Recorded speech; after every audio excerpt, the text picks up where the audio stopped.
So welcome to the set of videos giving an introduction to probabilistic systems and probabilistic model checking.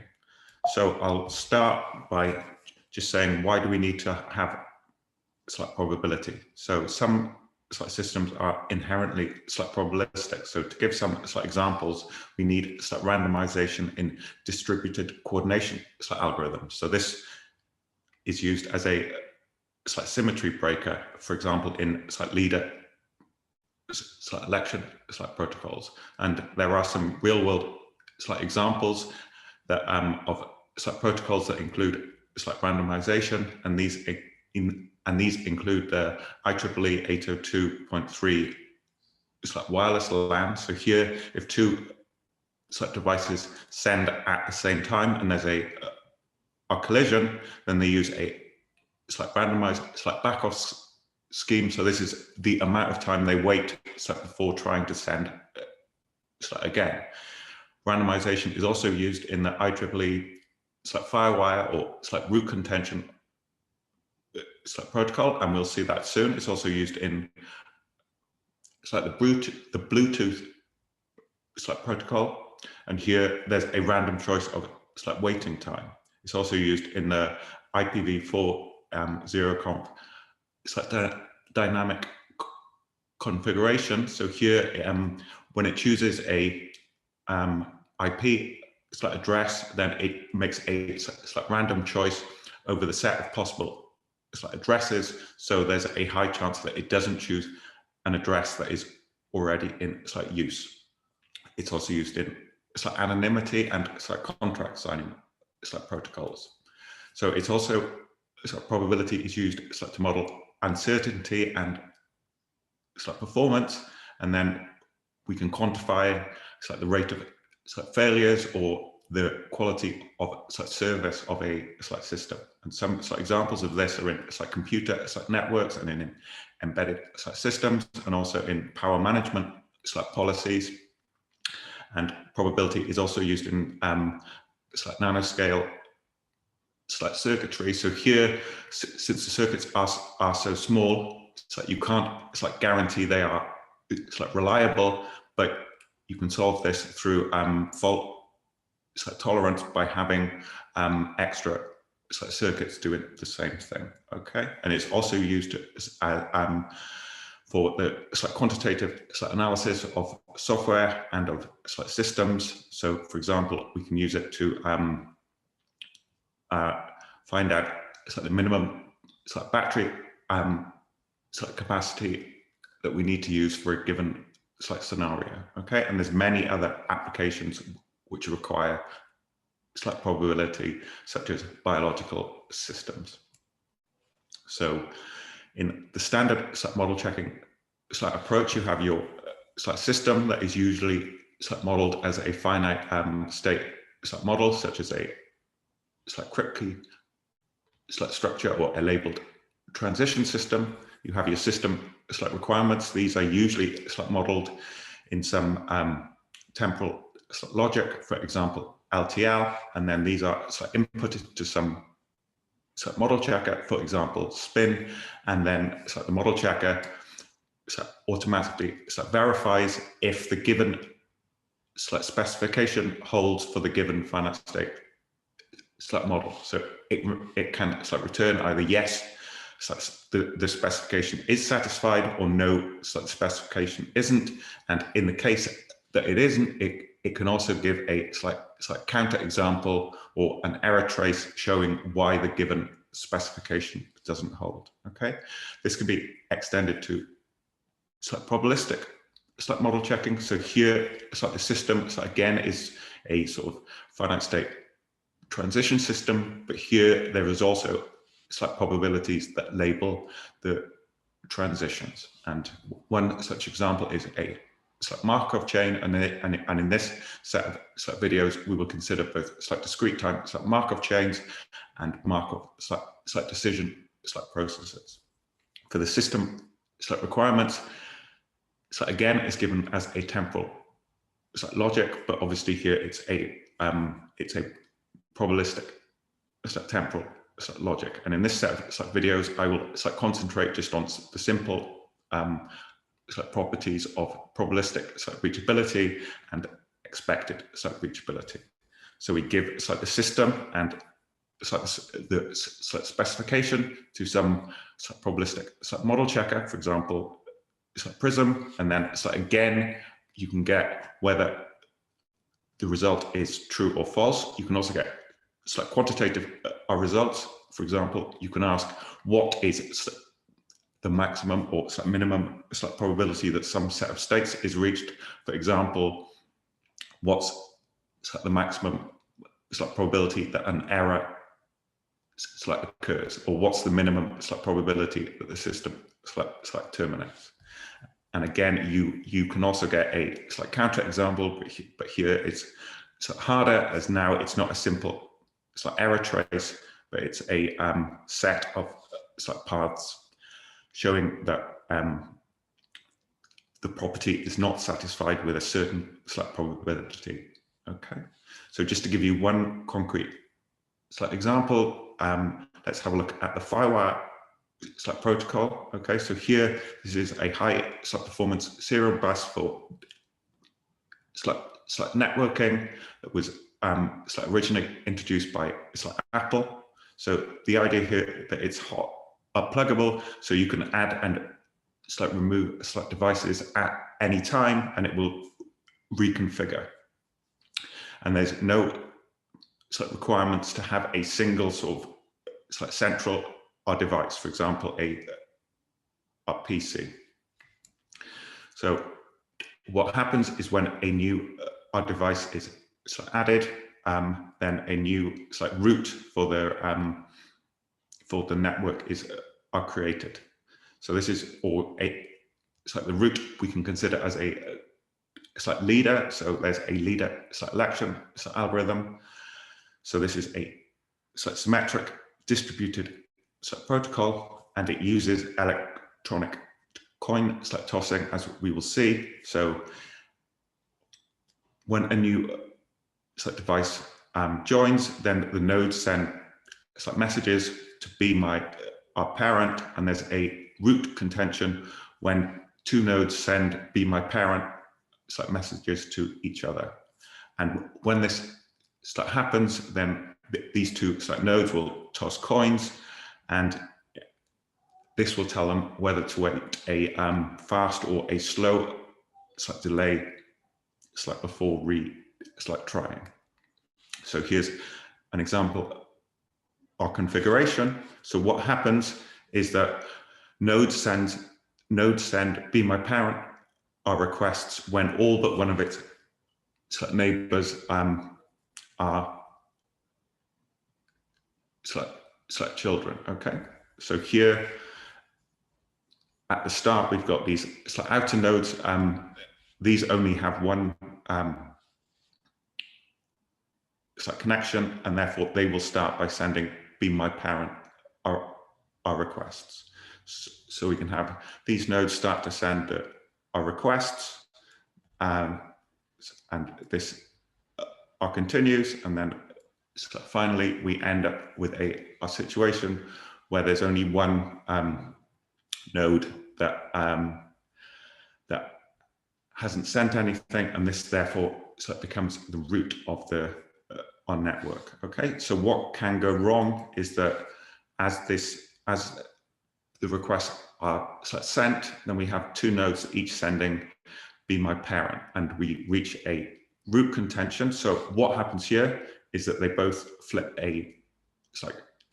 coins. So for example, if they both flipped head, then they would wait for the same time. So they would wait for the same time, and then they would send again, and obviously would still be in a root or contention.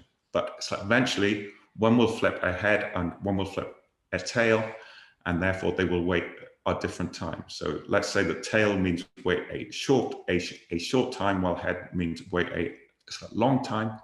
Then the one that flipped tail will send the request to the other, and then we will have a root of this our network. So we've done some analysis of this using the probabilistic model checker Prism. So here in so like the model, we took all the timing, our delays from the standard, and in this model we have concurrency due to the messages being sent by the different nodes along the wires of the network. We also have under our specification, so we get non-determinism, as this is the specification only says that the delays should be between certain upper and lower up bounds. And in the models that we've considered, we've gone up to approximately 170 million states. And the analysis that we formed we first showed that the protocol is correct. So that means that the root contention is always resolved with probability 1. And then we've also investigated the time that it takes to find a leader or to solve the root contention. And we've also looked at the effect of a biased coin. So first using a standard coin. So here there's a 50-50 chance that it waits a short or a long time. And here we've plotted the minimum probability of electing a leader by a given time bound, both when there's a short wire between the two nodes and a long wire between the two nodes. And so obviously, if the wire is longer, it will take longer for the messages to be sent, and it will take longer for the messages to arrive, and therefore the probability will be smaller for a given time band. Okay, and what we've also done is look to see what happens as we have a biased coin. So here, the probability of choosing fast or to wait a short time varies, and then obviously the probability that you wait a slow or a longer time is 1 minus this probability. So this shows the minimum probability of electing a leader by time t, and we've also looked at the maximum expected time to elect a leader using a biased coin.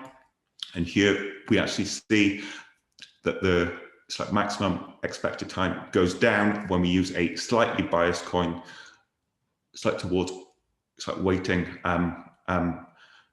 a shorter time. Now, why is this? Well, there's a compromise here in that if we have a biased coin, then there's a greater chance that they will need to flip again. But if it's biased towards fast, then when they do flip the same thing, then they wait a shorter time before flipping again. So there's a compromise between the time when they flip the same and the chance that they flip different. So just to give you some different models that are used in probabilistic model checking. So there's a number of discrete time models, which are variants or extensions of Markov chains. So there's discrete time Markov chains that we'll see in part 1. There's Markov decision processes, which we'll see in part 2 of these videos. There's both turn-based and concurrent stochastic games, and there's also partially observable Markov decision processes and games, and I'll say a little bit more about these on the next slide. And there's also both continuous and real-time models. So there's continuous time Markov chain. So here, the time that it takes for our transition to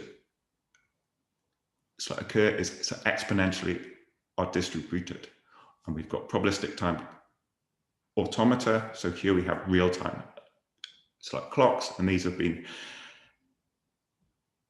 extended to both game-based variants and adding partial observability. And there's also the extension of probabilistic time automata to stochastic hybrid automata. So just to say something on the game-based models. So here this allows the modeling of both collaborative and competitive behavior between agents, and these agents might have either differing or opposing goals. So for example, this comes up in security, where we have the systems choices are the opposite of an attacker who is trying to break into the system, and also in controller synthesis, where we have the controller's choices versus those of the environment. Okay, and just to say something on partial observability. So here, actions are resolved based only on part of or observations or part of the system state. So this is used, for example, a robot can only make its decisions based on its sensors and not on the whole system state. Or, for example, our scheduler can't probe the state of our component when it's making its choices. So for our specifications, informally, we can have things like what's the probability of a delivery within a time deadline, or what's the expected time until a message is delivered, or what's the expected power or consumption.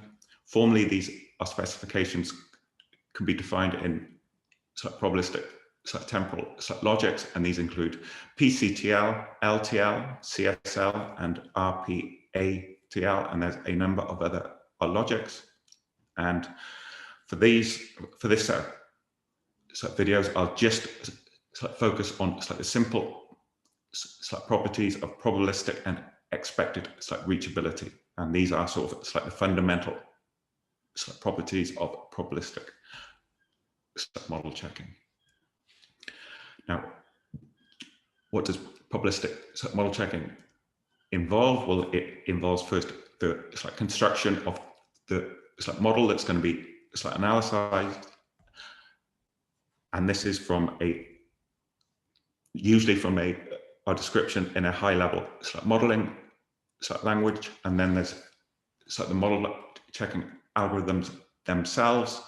Now, these use graph theoretic algorithms, so these are used for reachability, for finding strongly connected components, and also for qualitative properties. So these are things which hold with probability 0 or probability 1, or equally probability greater than 0 or probability less than 1. And then we also obviously need numeric computation, and this is often in the form of linear equation systems or linear optimization problems, as we'll see in parts 1 and 2. And to solve these, you can either use iterative methods or direct methods. There's also other approaches. You need uniformization and also shortest path problems.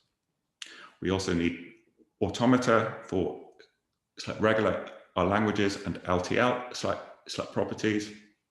And there's also sampling based or statistical model checking for approximate analysis. So here you generate a number of simulations, and then you can test some, for example, you can then test some hypothesis, and then you can say with some probability, we believe this is the correct answer. So just to give finally some extensions. So the focus is either on verification, but you can also consider our control. So in verification, you're verifying that a system is correct for any environment, adversary, or our controller. And the counterexample yields a flaw or an attack for the system. On the other hand, in synthesis, you can build a correct by construction controller from some formal specification. So here you get a witness or such a strategy or a controller. And it's often the case that it's more important not to actually verify, but actually give a controller. And this is, for example, applications are in dynamic power management, in autonomous vehicle navigation, in task or network scheduling, and security. It's also going on to considering multiple objectives. So here, you don't just verify that a property holds, but you have, but you look at trade-offs between conflicting objectives or specifications. For example, there's a trade-off between the cost and the quality of our service. So obviously, if you pay more, you can get a better quality of service, but you would like to minimize the cost given that you meet a certain quality of a service. So here you can actually have a mix of optimization and guarantees. So you can ask, what is the strategy that maximizes the probability of message transmission while guaranteeing that the expected battery life is at least some given value. And you can also look into the Pareto curve as you improve one objective. So as you go up and you improve so as you go this direction for objective one, so you get a better result for objective one, then the bound on objective two goes down. So if you